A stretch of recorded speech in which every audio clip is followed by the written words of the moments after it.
नमस्कार दोस्तों, एग्ज़ाम सारथी YouTube channel में आप सभी का स्वागत है। दोस्तों, इस वीडियो में हम बात करने वाले हैं सूचना सहायक की एक्सपेक्टेड कट ऑफ क्या रह सकती है ऑफिशियल आंसर की आने के बाद, और जो आंसर की बोर्ड ने जारी की है उसमें कितनी मिस्टेक्स हैं, कितने क्वेश्चंस में मिस्टेक्स हैं, और उसके लिए आप आपत्ति कब तक लगा सकते हैं। आपत्ति लगाने के बाद भी अगर बोर्ड उसका निस्तारण नहीं करता है तो आगे आप क्या कोर्ट के माध्यम से रीट याचिका लगा करके न्याय ले सकते हैं। सब कुछ जानने के लिए वीडियो में बने रहिए। दोस्तों, जैसा कि आप सभी को मालूम ही है कि सूचना सहायक की ऑफिशियल आंसर की बोर्ड ने जारी कर दी है, और जैसा कि पेपर के फॉर्मेशन में बोर्ड ने गलतियां की। एक तो आउट ऑफ सिलेबस पेपर दिया, बहुत सारे कंप्यूटर के ऐसे क्वेश्चंस थे जो आपके सिलेबस का हिस्सा भी नहीं थे, उन टॉपिक्स में से ज़्यादा क्वेश्चंस पूछ लिए गए। तो एक तो ये इशू तो था ही। दूसरा, कई क्वेश्चंस में गड़बड़ थी। क्वेश्चंस में गड़बड़ होने के बाद उनके ऑप्शंस में गड़बड़ थी, मल्टीपल आंसर्स उनमें सही थे। पेपर में गड़बड़ होने के बाद अब आंसर की जो बोर्ड ने जारी की है उसमें भी बहुत सारी गलतियां हैं, भर भर के गलतियां हैं।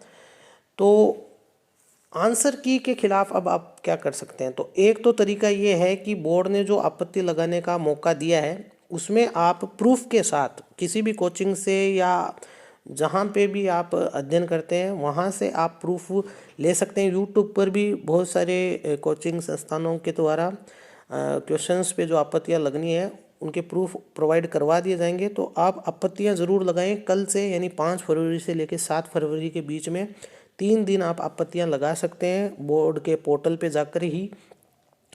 जिन जिन क्वेश्चन में आपको लगता है कि मल्टीपल आंसर्स है या क्वेश्चन की फॉर्मेशन गलत है, हिंदी या इंग्लिश वर्जन में कुछ ना कुछ उसमें मल्टीपल आंसर जैसा है या बोर्ड का आंसर गलत है, तो आप उसको लेकर के ऑब्जेक्शन फाइल कर सकते हैं। बोर्ड के द्वारा उस पर 2-4 लोगों की एक कमेटी बैठाई जाएगी या एक्सपर्ट्स बैठाए जाएंगे जो कि लगभग 10 दिन के अंदर आपकी आपत्तियों का निस्तारण कर देगा।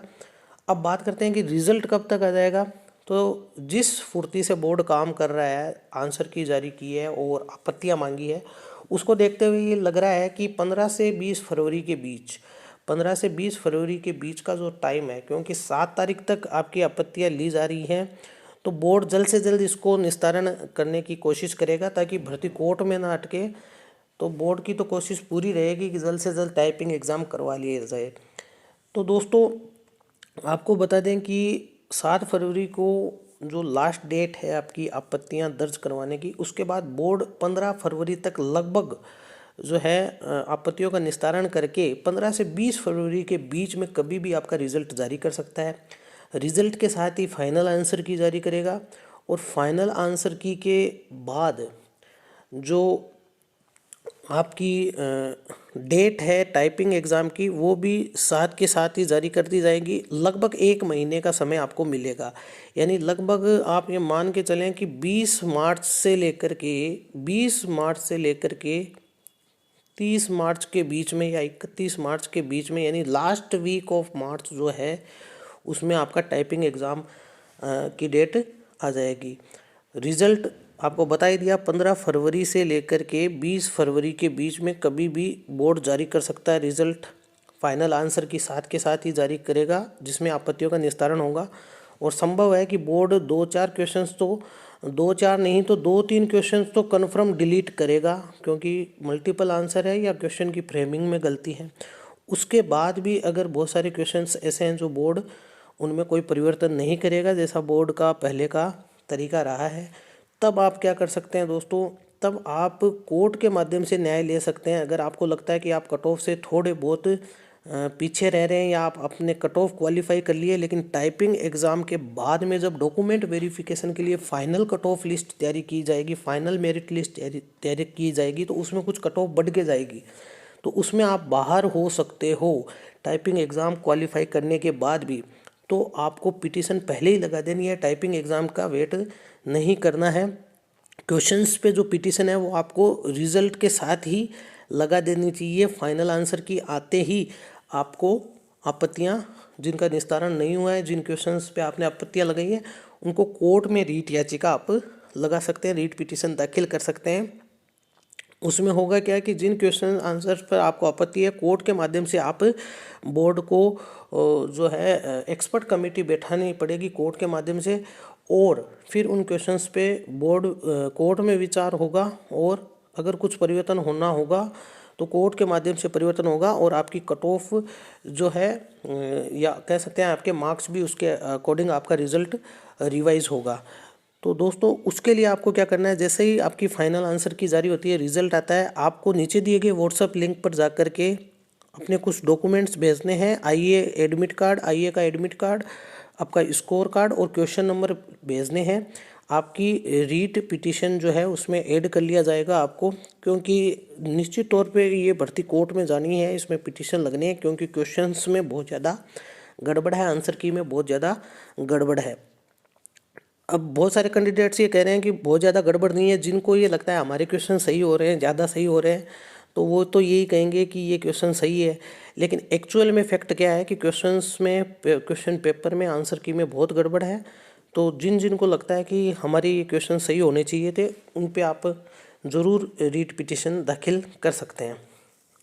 केवल जो रिटन एग्ज़ाम क्वालिफाई करने से आप क्वालिफाई नहीं हो जाएंगे, टाइपिंग एग्ज़ाम क्वालिफाई करने से भी क्वालिफाई नहीं हो जाएंगे। डीवी के बाद में जो कट ऑफ आएगी, फाइनल मेरिट लिस्ट आएगी, वो थोड़ी और बढ़ के आएगी। हो सकता है 2-3 मार्क्स का अंतर आ जाए, तो ये 3 मार्क्स का अंतर आने से आप बाहर हो सकते हैं। तो इस चीज़ को ध्यान में रखते हुए आप पिटीशन फाइल कर सकते हैं। अब दोस्तों बात करते हैं कि जो आंसर की बोर्ड ने जारी की है, और जो लग रहा है कि कुछ क्वेश्चंस बोर्ड आपत्तियां लेने के बाद में चेंज करेगा या डिलीट करेगा, उसके बाद कट ऑफ कितनी जा सकती है। तो दोस्तों जो बोर्ड ने आंसर की जारी की है उसके अकॉर्डिंग अभी तक अगर देखें तो आपकी जनरल कट ऑफ जो है वो लगभग 66 से 70, यानी कहने का मतलब ये है कि 65 से 70 के बीच जनरल कट ऑफ रह सकती है। ये है आपकी कट ऑफ किसके लिए, रिटन एग्ज़ाम के लिए। टाइपिंग एग्ज़ाम में क्या होगा, टाइपिंग एग्ज़ाम होने के बाद में ये कट ऑफ थोड़ी बढ़ करके आप मान सकते हैं कि अगर 70 कट ऑफ रही है तो 70 से 71 यानी +1 से 2 हो सकती है। ये ध्यान रख के चलें आप। टाइपिंग एग्ज़ाम के बाद +2 हो सकती है, डॉक्यूमेंट वेरिफिकेशन के बाद +1 हो सकती है ये, यानी कहने का मतलब लगभग 3 मार्क्स का अंतर आ सकता है आपकी रिटन की कट ऑफ में और फाइनल मेरिट लिस्ट में। यानी अगर अभी रिटन की कट ऑफ जनरल 65 रहती है तो फाइनल तक ये 68-69 तक भी पहुंच सकती है। और ओबीसी की कट ऑफ लगभग आप मान के चल सकते हैं जनरल से थोड़ी ही कम रहेगी, 63 से 67। ये रिटन एग्ज़ाम की कट ऑफ है। फाइनल कट ऑफ में आप मान के चल सकते हैं कि +3 to 4 मार्क्स हो सकती है। अभी के कंपटीशन को देखते हुए ईडब्ल्यूएस की लगभग 60 के आसपास आप मान सकते हैं, एमबीसी की भी 60 के आसपास मान सकते हैं, एससी की भी 55 यानी कि 56 से 58 का मतलब लगभग 55 के आसपास, और एसटी की भी 50 से 55 के बीच रह सकती है। ये कट ऑफ अभी निकल के आ रही है कैंडिडेट्स के फीडबैक के बाद, जो ऑफिशियल आंसर की आई है उसके बाद। तो दोस्तों ये तो कट ऑफ रह सकती है। अगर आपको पिटीशन लगानी है तो आप नीचे डिस्क्रिप्शन में दिए लिंक पर जा करके ज़रूर क्वेरी कर सकते हैं। वीडियो पसंद आया तो इसे लाइक करें, शेयर करें और चैनल को सब्सक्राइब करके ज़रूर जाएं। धन्यवाद।